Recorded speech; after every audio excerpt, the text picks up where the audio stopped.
Hello all and welcome back. In the previous video we have seen how to download and install Git on Windows 10. In this video we'll try to solve Git error, that is Git is not recognized as an internal or external command, operable program or batch file. You'll get this error because the path for Git installation folder is not set in the environment variable. Let us fix this error.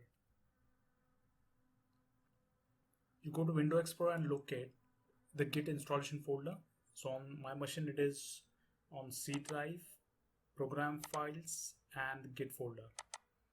Now this is the installation folder. Inside this you will find there is again one more folder, that is CMD. Now you will find git.exe is available in this folder.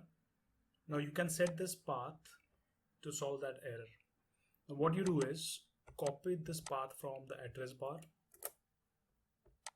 go to properties of this PC, right click and click on properties. So here you have system properties. On the left hand side, click on advanced system settings link. Now here in this advanced tab, there you will find environment variable available. Click on this and here you will find all the system variables are available. Now just scroll down and locate the path variable. Double click on the path.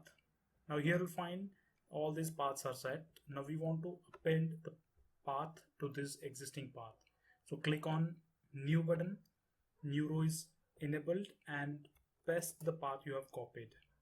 Or we have added the Git installation folder path to existing path. Now click on OK, OK and OK. Now you can close this and try to run this command again. Now go to command prompt. Now try to run this command again. So git -- version. I will find Git version is available. Now Git command is running.